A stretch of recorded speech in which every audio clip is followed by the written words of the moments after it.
Hello and welcome to a random one-off segment as we look into singleness within the church. It's a subject that affects everyone at some point or another. And we were reading through 1 Corinthians 7 the other morning for our morning devotional. We haven't come across the verses from 25 to 40, which touched on this, and we thought it'd be a good video to do. For those ladies, don't click off.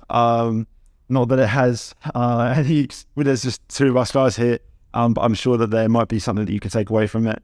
If not, we'd love to hear from you in the comments below, just your views and opinions on it. As we say, this is a matter that affects everyone. So Nigel, what did we sort of take away from this? Yeah, I think just before we go into that, I think singleness is a big issue in the church today, actually. And I'm not sure. I mean, you're a single guy, I'm a married guy. Obviously, there was a time when I was single and I went to church. But I'm not sure that church is wholly geared to maybe cater for singles as well as it might do. I think culturally we're more geared to married and families as opposed to people who are single. And I think it's something that's really, really important. We know that Christ loved all of us, we're married, single, whatever. And so I think it's beholden upon those in the church to look out for those who are single. And I'd say right up front, I'm not sure I've been the best at that myself, looking out for those guys that are single or inviting them round for a meal. So I'm being challenged myself, looking at this whole subject. But, as I may have mentioned, we're in our morning devotions, we reading through the Bible. We've recently started to read through Corinthians, haven't we? And we know that some of the things that Paul writes are easy to understand, some of them are not. Peter says that. And we came across 1 Corinthians chapter 7 and some verses towards the end of that chapter, looking at the whole subject of singleness. Now, thinking about it, Paul, we believe, was single, wasn't he? Paul was single. So he's obviously sort of coming from that perspective. We know Peter was married because Jesus healed his mother-in-law. So anyway, yeah, so looking at these verses, I think is interesting. I think there's a particular verse between verses 25 to 40, which I think is really important. And maybe we can go over it. And it's verse 35. And it says, I say this for your own benefit, not to lay any restraint upon you. And that's talking about whether you get married or whether you don't get married. I think some of these verses, or he'll infer that it's better not to get married. But he says, I don't want to put any restraint upon you, but to promote good order. And this is the thing that really struck me. And to secure your undivided devotion to the Lord. And earlier on in this chapter, the word being called, your calling, remain as you were called. That's verse 20. And I think, I'm not saying being married is necessarily a calling, but I think the devotion to the Lord bit is the key. Now, you're a single guy. Obviously, you go to church, you're very involved with your local church. How does this sit with you, that instruction to secure your undivided devotion to the Lord? Yeah, I think it's really important to sort of, like you say, point out that there's a difference between being single and being married. But as for the context as to our devotion to the Lord, it's still the same whether we are or not. And I think that I've come across people at the church that sometimes have said, hey, like, you guys are single, like, you might not understand the struggles. Like, I remember being single, it was like, oh man, those were the days kind of thing. And I think that there is a point to that. There is a freedom that comes with it, but our focus and our priority should always be the Lord. And I think that, there comes a time to be able to sort of set yourself apart and really get into the scriptures yourself, and where you have the kind of leadership and drawing in the other spouse as well within that role, if you are in a relationship, to be able to lead them in the word as well, which is really important. I think with this sort of one-to-one relationship with the Lord, being single, yes, it's a time that, like, I really want to take advantage of in terms of just preparation to be able to be someone that is is there and is kind of like knowing that I don't know what the plans are for the future. I don't know, like, you know, prayerfully just focusing on the Lord and hoping that during this time I can prepare myself mentally to be able to, and spiritually, obviously, to be able to be prepared. Yeah, I can't. For that day, if when you do get married. I mean, what are the sort of things that you do to prepare yourself? What are those, if you like, those spiritual disciplines that you have sort of ingrained in your Christian walk that you found helpful that others may struggle with?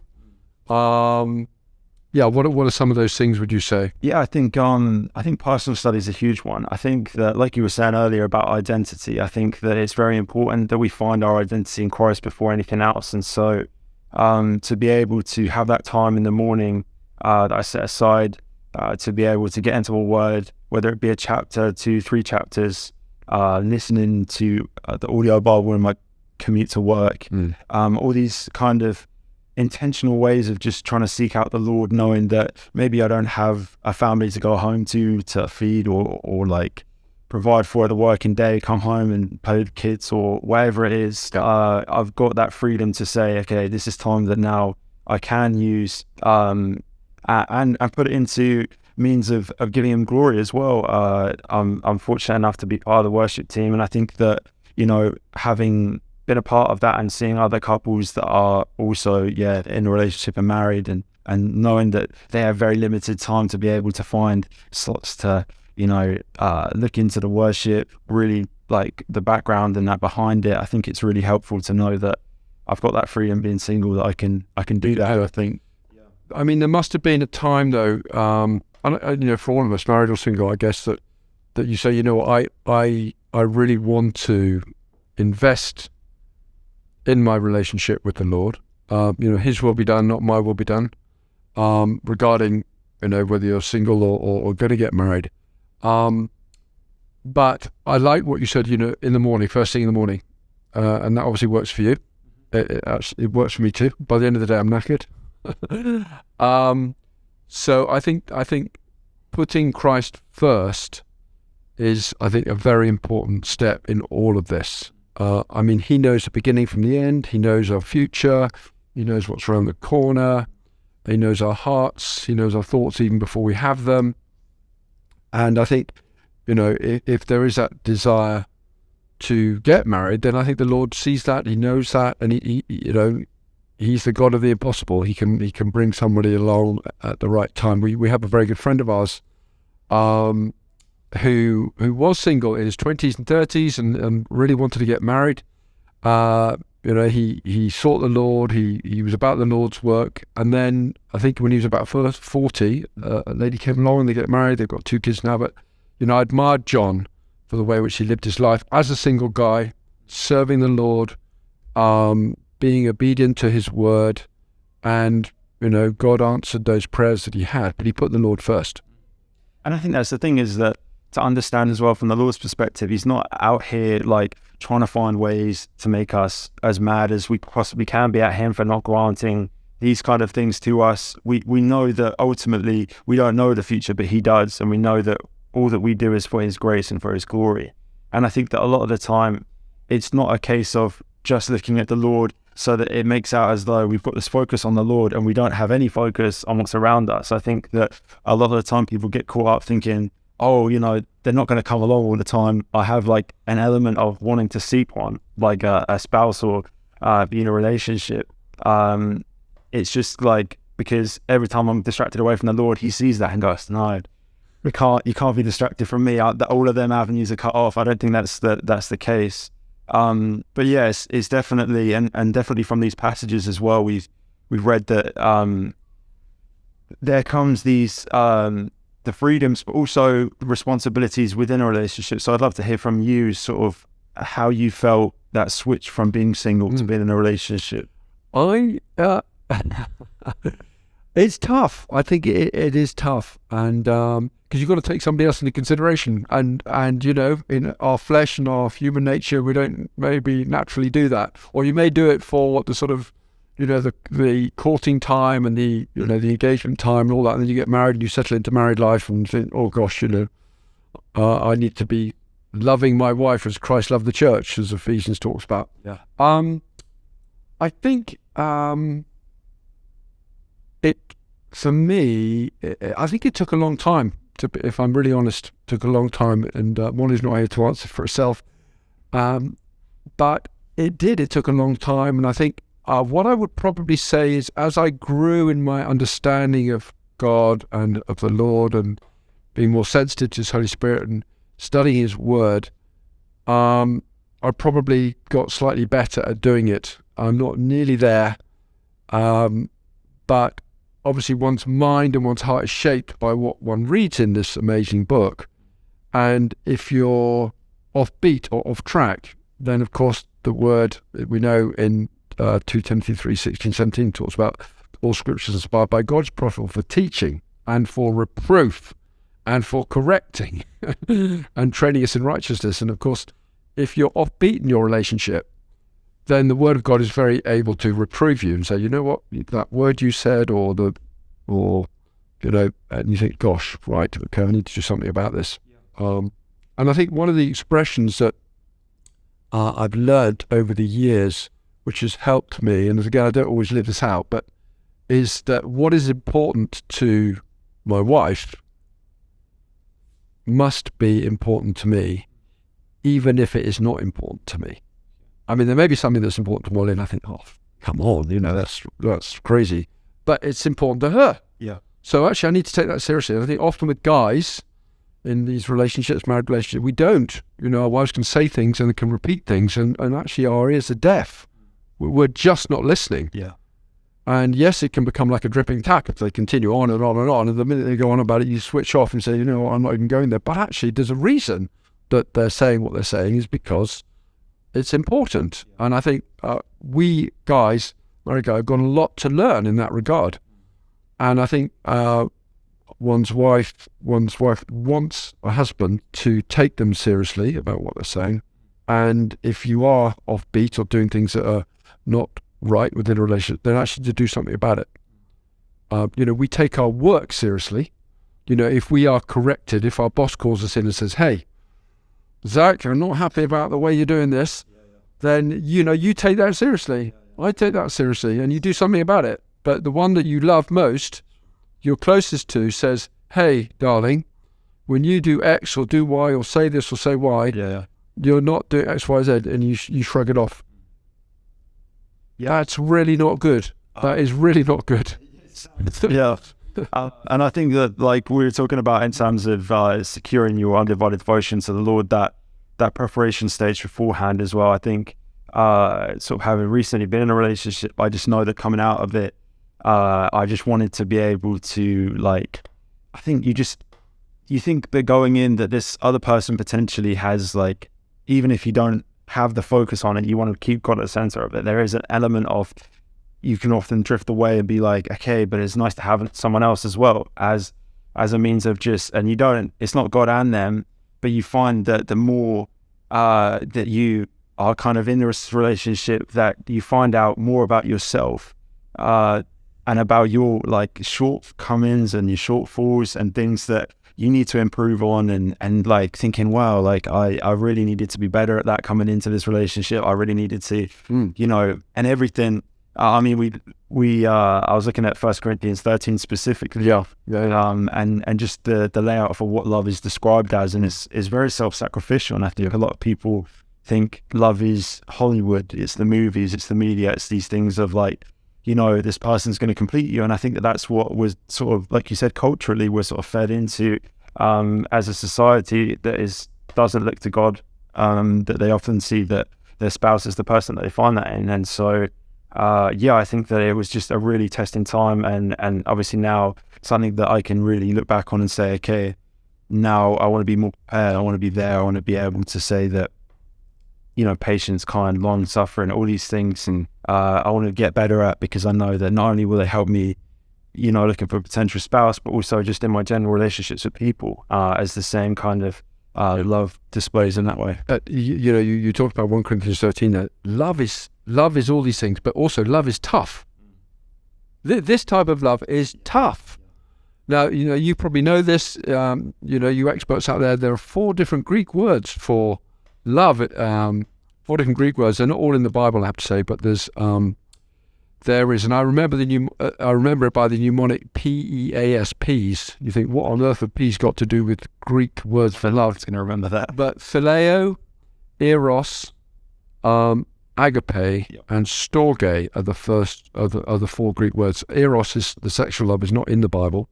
Storge is astorge rather than storge in the Bible, and then you've got phileo, and you've got agape, and agape is the highest form of love, supremely demonstrated by Christ on the cross.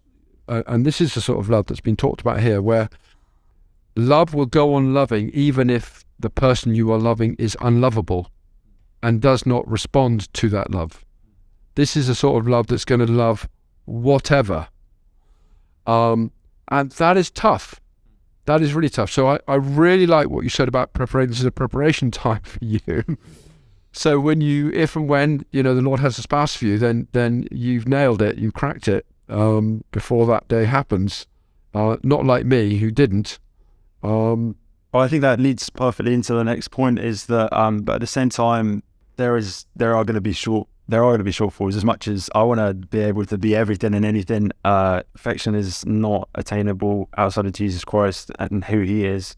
And so, I just sort of wanted to get your views and opinions on people saying things like, I'm looking for a Proverbs 31 woman, or they're saying, I'm looking for an Ephesians 5 man. This kind of modern, maybe potentially modern, I don't know if it's come up in conversations as well, where it's just this idea that, well, no, I'll say they don't exist.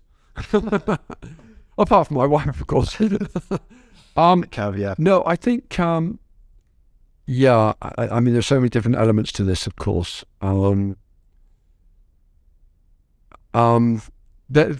The perfect man and the perfect woman do not exist. I mean, that's it, bottom line. And so ultimately, it comes down to building a relationship with that person and loving them for who they are, not necessarily for what they do. And I think, the Bible talks about sanctification, becoming more like Christ as we grow in our understanding of faith. We're becoming more like Jesus. So there is that, if you like, there's that progression and that being progressively set apart through the Holy Spirit by His Word. But if you're looking for the perfect woman with the perfect teeth and the perfect body and the perfect accent and the perfect tennis player and whatever your guitarist, the perfect person does not exist. And when you get married to that person, you soon realize that is true. But the other really interesting thing is, for me, talking about this from a husband's perspective, it is our role, it's our job to enable our spouses to become more like Jesus. We're to present, Christ talks about the bride being presented to Him. And one's wife is a reflection of her husband and the way in which her husband treats her. So that is quite a restraint for a guy. So you could, let's take a ridiculous scenario. You meet someone at a party, a lady, she's married, whatever, lots of other people there, you meet her. You may have some idea about what her husband is like by how she behaves and how she carries herself and speaks and all that. And you know what, she's been really well cared for here. I can just see that. She's content, she's happy, she's whatever.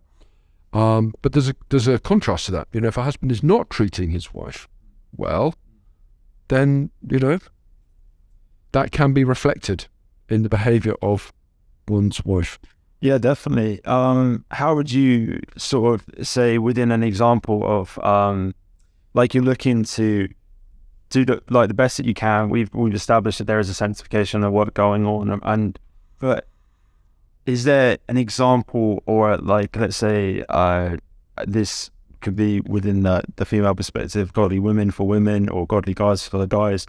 I can speak personally for myself. Like, I don't come from a background where my dad isn't Christian at the moment, saved.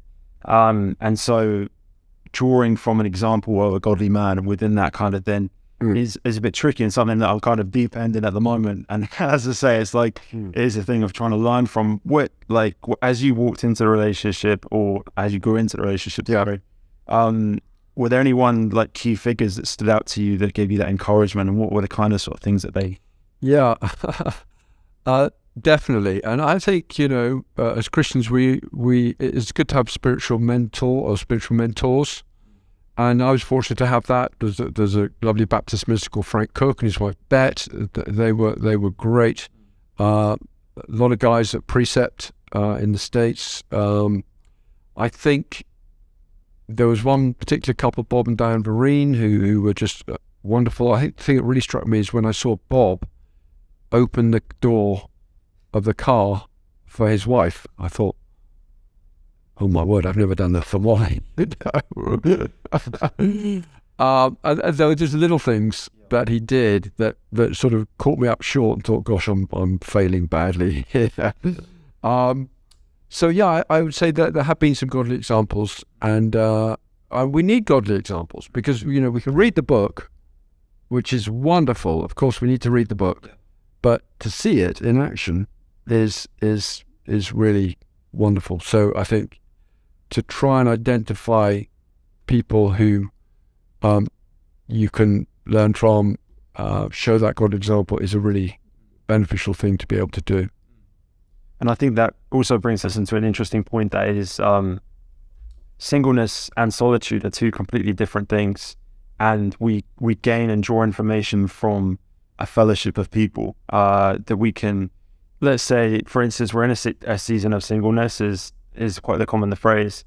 That doesn't necessarily always have a positive like outlook that we are single because of the fact that we haven't found the right person, or the right person's been around that God's introduced into our lives. It's because we kind of want this separation from, I guess, not so much accountability, but just separation from our focus being on God. It can just be, we can just get on with our own lives kind of thing. And I think that it's just really important that we also highlight here how fellowship is also a very important side, and you're going to be around other people and encouraging. And, we talked about 1 Corinthians 13 and the ways in which we can love other people. There's various sort of biblical views of, types and shadows of things like the Trinity, the disciples, the fact that there was always a collection of people around and encouraging and building up. And I know that we can't necessarily look so much into the Trinity in that aspect, but definitely within the disciples, and just seeing how there were fallen people within that, and how Jesus had patience and love, and was able to show his grace not only to those that are letting down, but also to those that he loved as well. And he just continued to show mercy and grace across the board, which is just a great encouragement to anyone, whether single or married. I mean, absolutely. I think the highlight of that is obviously Peter, who denied him 3 times. And, you and me, if we had been in that situation, being denied at one's greatest point of need, we would have written Peter off and said, well, you're out of here, sunshine, But Christ reinstated him. So you're right. I think having that grace and compassion is really important, but also to be encouraged by other people. We need other people.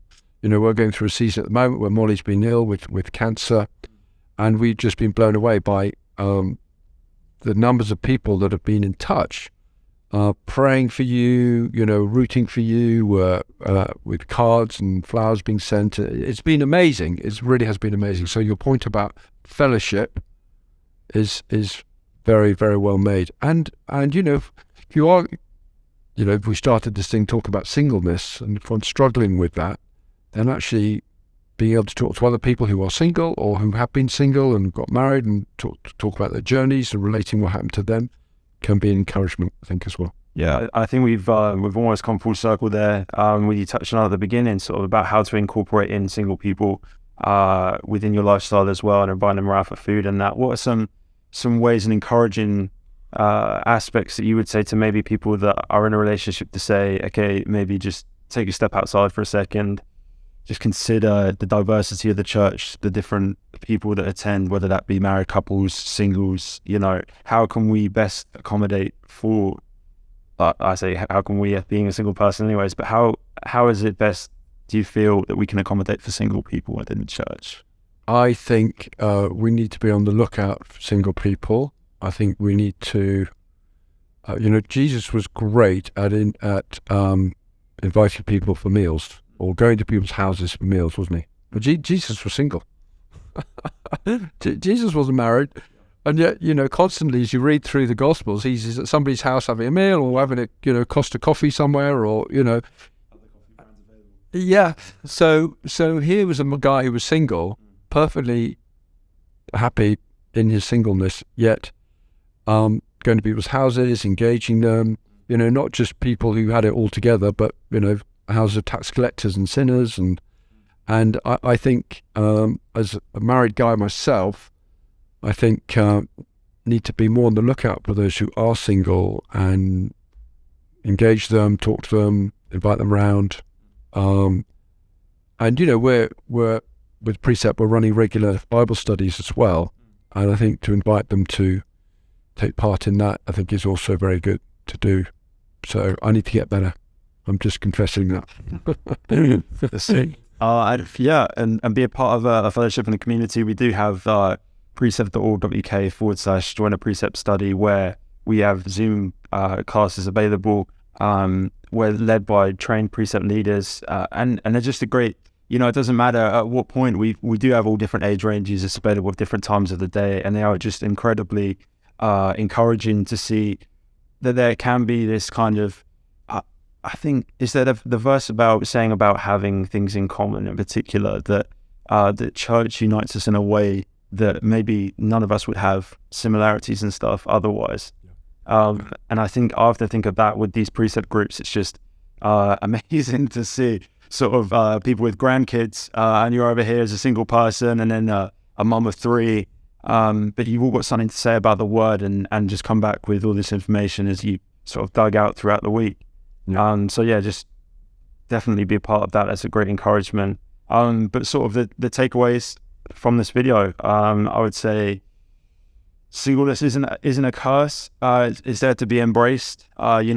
We can use it for a great time to be prepared. I think there isn't the perfect person out there, but we can always strive for holiness. There's no denying that. And learn from others that have been in similar situations as well.